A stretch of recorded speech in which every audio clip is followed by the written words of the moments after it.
New and next on the news at 5, we are following a triple fatal shooting in Marion. Find out what neighbors said to police when they heard gunshots coming from inside the house. The numbers are just ridiculously high. We've never seen that many children come in for murder charges here. Plus, after the child accused of shooting at a Cummings K-8 school's first appearance in court was delayed, we dug into records that show more juveniles are being charged with murder and attempted murder. What is being done to help juveniles not get involved in the criminal justice system at an early age? And violence leaves its mark on an innocent child, how residents and business owners feel as violence seems to increase in a small Mississippi town, as they say that not enough is being done on a local level.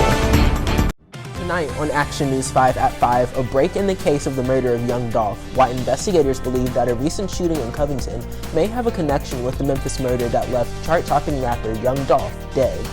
Plus, updates in the shooting at the Oak Court Mall, what we now know about the conditions of the two victims. And breaking down the infrastructure bill that was recently signed by President Biden, we're taking action for you, telling you how this bill will impact Mid-Southerners and people across the nation.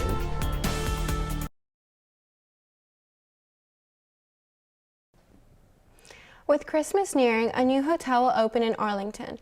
The Fairfield Inn & Suites is the first hotel built in Arlington. This new hotel is located right off airline exit of I-40 eastbound.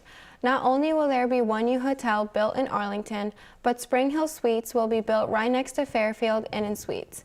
This new hotel will include 124 rooms with a swimming pool, fitness center, 40-person meeting rooms, and a boardroom. The ribbon cutting for Fairfield Inn & Suites will take place on December 9th.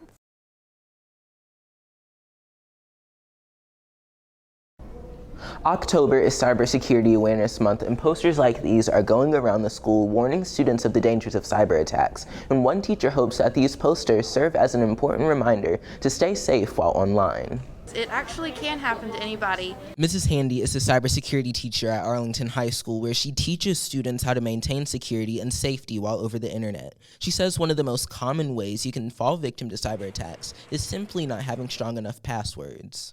A lot of us, we just like the shortest ones, the easiest to remember, and that can sometimes be easily hacked into. Another common way cyber attacks happen are through phishing, which is a scam that aims to phish information from the receiver by posing as legitimate. Now, these photos are some examples of how crooks try to get information from you. They can also try to hack you by using cloud storage devices like Dropbox and Google Drive. Mrs. Handy urges everyone to always be aware of the possibility of them being victims of cyber attacks. You should always be on the lookout, not to make this seem all negative and kind of scary, but you need to always be one step ahead.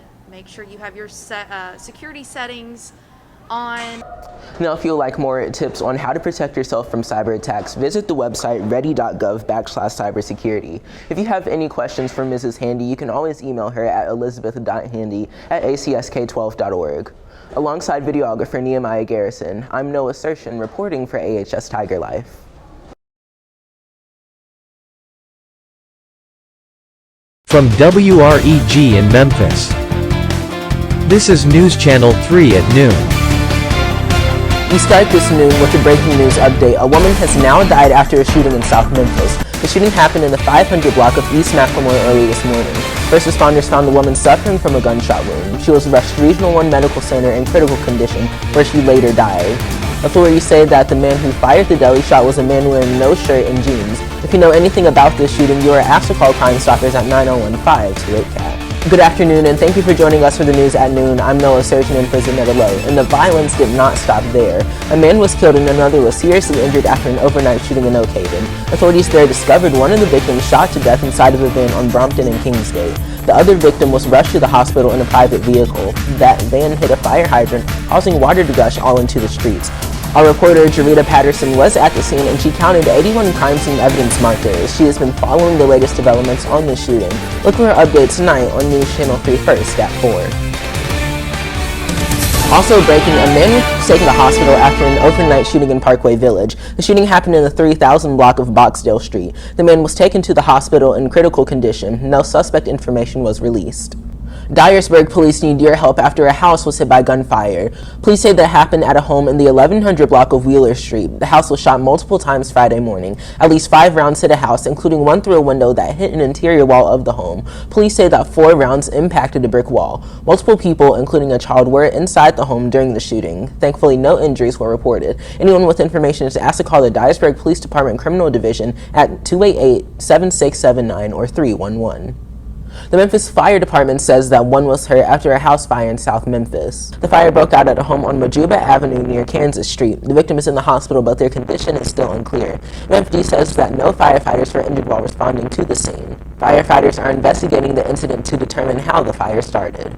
Bartlett police say that one has died after colliding with a tractor trailer. Officers responded to the intersection of Yale Road and Alturia Road after a car crash involving a tractor trailer and car. The driver was taken to the hospital but later died of their injuries. The driver's identification has not been released and the investigation is still ongoing. Happening today, First Lady Dr. Jill Biden will be making a stop in the Music City for a pop-up COVID-19 vaccination in downtown Nashville. She'll be joined by country star Brad Paisley to tour a pop-up COVID-19 vaccination clinic at Old Smoky Distillery. All of this is coming as the president's July 4th deadline to have 70% of Americans having at least one dose of the COVID-19 vaccine is fastly approaching. Currently, about 41% of Tennesseans have had at least one dose of a COVID-19 vaccine, and only 34.4% of Tennesseans are fully vaccinated. The state has among the lowest vaccination rates in the country. Only 5 states have lower vaccination rates.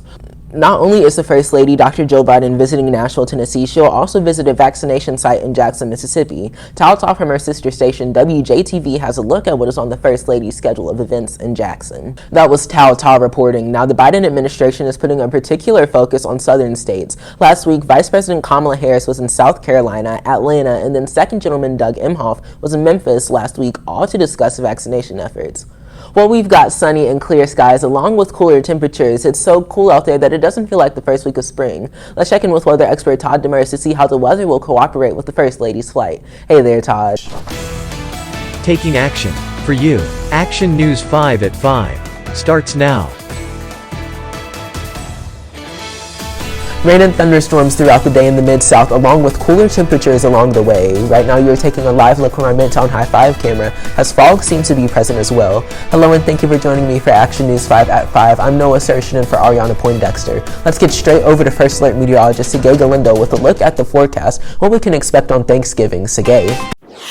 Today, thank you. We are learning new details tonight in the murder of rapper Young Dolph. Police in Covington say that they believe that the car used in the murder of Young Dolph was also used in a shooting there. Covington police say that a mother and daughter were shot on their way home from a football game on November 12th. Both were taken to the hospital in critical condition, and the mother died from her injuries on Thursday, November 18th. The daughter is still in recovery. Now, you may remember that yesterday we told you that Memphis police had found the Mercedes used in the shooting and killing of Young Dolph. Covington police also say that a white Mercedes was used in that shooting as well. Covington police are working with the Memphis Police Department to find more information in the investigation. Memphis police responded to a call about a man unresponsive after he was beaten up. The incident happened on Boxwood Street this morning. Police said that he appeared to have blunt force injuries and was pronounced dead on the scene. If you have any information, call Crime Stoppers at 901-528-CASH with any tips. The new federal infrastructure law President Biden signed last week will provide billions for roads and bridges across the Mid-South. Action News 5's Brandon Richards shows us where some of the money will be going as lawmakers consider another sweeping bill.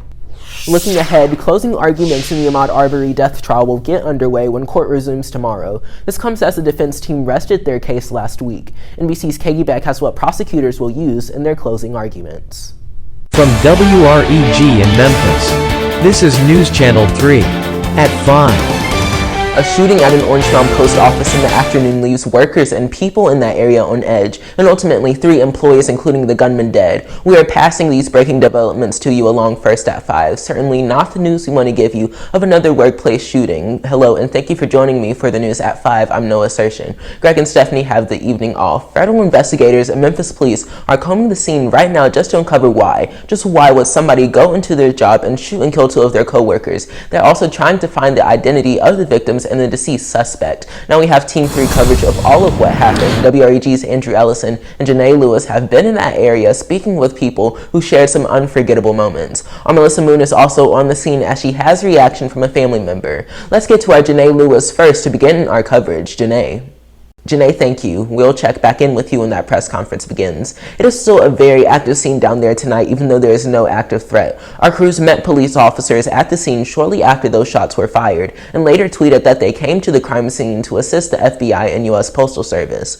Memphis police officers are securing the perimeter while the FBI handles the investigation, since postal facilities are federal property. Right now, you're taking a live look at the press conference as it gets underway. To hear what they have to say, go to our website at wreg.com, and you can also stream it live on our app. But first, let's get to our WREG's Andrew Ellison, who is live in Orange Mound. And Andrew, we know that witnessing gunshots can make you stop dead in your tracks, but that isn't the same for one man. Andrew, fill us in on what he had to say. Yeah. Andrew, we certainly will. Thank you. Orange Mound and the Postal Service community are shaken by today's events, and we can only imagine how family members of those victims and even those present are feeling with the situation. Our WREG's Melissa Moon spoke with a relative of one of the victims who sheds light on what happened this afternoon. Good afternoon to you, Melissa. Good afternoon. All right, Melissa, thank you. We want to give you a recap of what happened, maybe if you're just getting home and turning on the television. At around 2:30, we got word from the Memphis Police Department that there was a large police presence as they were responding to a postal shooting in that area. Around 2:50, Memphis Police tweeted that there was no active threats in that area and that the scene was secured. In just the last few minutes, Memphis Police had a press conference. Now, they were very tight-lipped on the information that they could give us since it is still an active investigation. All we know is that 3 employees were killed in that shooting, including the gunman. And we have received a statement from the USPS saying that they are providing resources to the employees at that facility. The agency says that they are saddened by the events that took place and that their thoughts are with the family members, friends, and co-workers of those involved. Now stay with WREG on air and online as we have crews right now on the scene, and we'll have another update for you live on the news at 6. And in the meantime, you can stay on top of the story with us by going to WREG.com. And to some more tragic news, police in Marion, Arkansas are looking into another shooting that family members say have left 3 people dead and relatives heartbroken. A man who tells us he is the uncle of one of the victims says Nakina Brown and her child were shot and killed by her husband Gabriel Brown and then turned the gun on himself. WREG's Shay Arthur is live tonight off the Boulevard in St. Germain Street to tell us what else his family is saying. And Shay, I'm sure whatever this family has to say is also heartbreaking news. Welcome back to the news at noon. Lawmakers in the U.S. Senate are expected to take up a new voting rights bill. Democrats plan to bring it to the floor even though they do not have enough votes to clear a filibuster. Skylar Henry has more from the Capitol Hill. Thanks, Todd. Well, they're everywhere. Those little QR codes that make it easier to go to websites to download apps. Today on News Channel 3 First at 4, we'll show you how these codes are being used to bring history to light at a cemetery in Iowa. Then at 4:30, the number of tornadoes is on the rise in southern states. We'll tell you why the increase and what it can tell you about the future. Still ahead on News Channel 3 at noon, a car on water, not something we really hear of every day. Well, coming up on the News Channel 3 at noon, a look at the new type of fun on the water. Beachgoers on the northern coast of Egypt really got a show when the high-tech aquatic vehicle cruised along the water. 29-year-old Kareem Amin designed and built this car with his friends as it cruised along the water. It can hit a top speed of 70 kilometers per hour and has Bluetooth surround sound speakers. Also for safety, there's a GPS tracking system on board. Depending on the specs, the cars can cost anywhere between $19,000 and $44,800. Thanks, Todd, and thank you all for being with us for the news at noon. Join us back here for News Channel 3 First at 4. Have a great afternoon.